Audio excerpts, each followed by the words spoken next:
आज बात करते हैं कब्ज की। एक ऐसी प्रॉब्लम जो है तो बहुत आम, लेकिन अक्सर लोग इस पर खुलकर बात करने से हिचकिचाते हैं।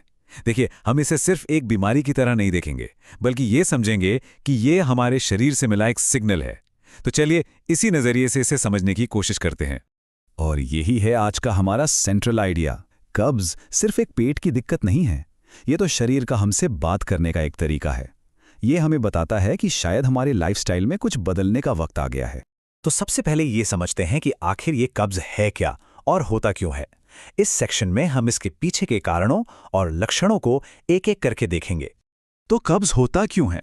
असल में ना इसके ज़्यादातर कारण हमारी डेली हैबिट्स में ही छिपे होते हैं, जैसे पानी कम पीना, खाने में फाइबर की कमी, या फिर घंटों तक एक ही जगह बैठे रहना।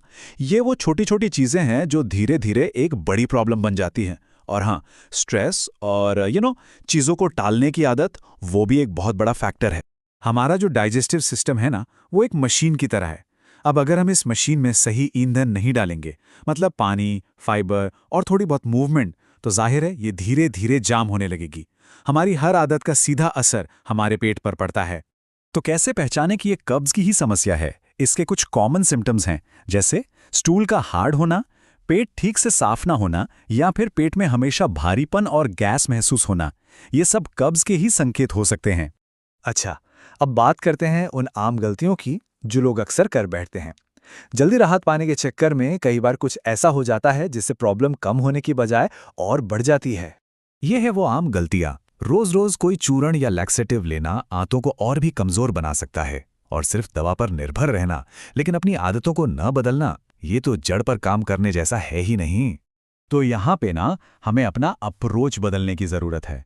दवा पर डिपेंड रहने के बजाय हमें लाइफस्टाइल को ठीक करना होगा।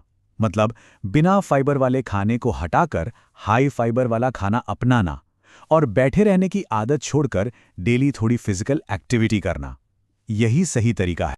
तो फिर असली और लंबे समय तक चलने वाला सॉल्यूशन क्या है? चलिए अब सीधे एक्शन प्लान पर आते हैं। मतलब वो असरदार और नेचुरल तरीके जिनसे कब्ज में राहत मिल सकती है। ये है सही तरीका। ये 5 आसान से कदम हैं जो सिर्फ कब्ज के लिए ही नहीं बल्कि ओवरऑल हेल्थ के लिए भी बहुत फायदेमंद हैं। पानी, फाइबर, एक्सरसाइज, एक फिक्स्ड रूटीन और स्ट्रेस मैनेजमेंट, इन्हें हेल्दी पेट के 5 स्तंभ मान सकते हैं। और जब पानी की बात हो रही है तो सवाल उठता है कितना? तो टारगेट होना चाहिए दिन में करीब 8 से 10 ग्लास पानी।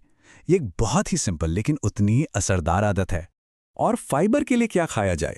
हरी सब्जियां, सलाद, मौसम के ताज़े फल और नाश्ते में ओट्स या दलिया, ये सब हमारे डाइजेस्टिव सिस्टम को स्मूथ चलाने में काफ़ी मदद करते हैं। अब बात करते हैं फिजिकल एक्टिविटी की। कितना समय? रोज़ाना बस 20 से 30 मिनट की वॉक भी एक शानदार शुरुआत है।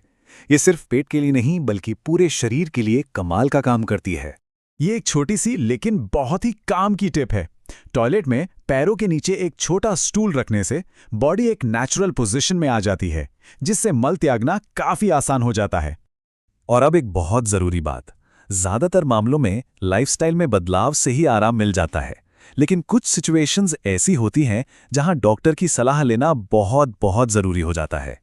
तो सवाल ये है कि आखिर डॉक्टर के पास कब जाना चाहिए? ये जानना बहुत जरूरी है ताकि किसी भी गंभीर समस्या को वक्त रहते पहचाना जा सके।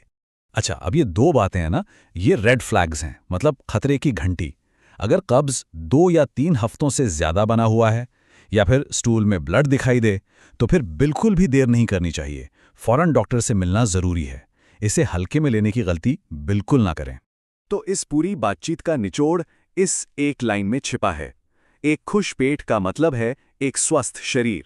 ये एक सिंपल और पावरफुल गोल है जिसे हम सब अपना सकते हैं। तो आज की सबसे बड़ी सीख यही है कि हमें किसी बड़े बदलाव की जरूरत नहीं है। बस रोज थोड़ा ज्यादा पानी पीना, खाने में सही चीजें शामिल करना और थोड़ी सी चहलकदमी, यही छोटी छोटी आदतें लंबे समय में हमारे पाचन को स्वस्थ रखेंगी। तो सोचने वाली बात यह है कि आज से वो कौन सा छोटा बदलाव है जिसे शुरू किया जा सकता है।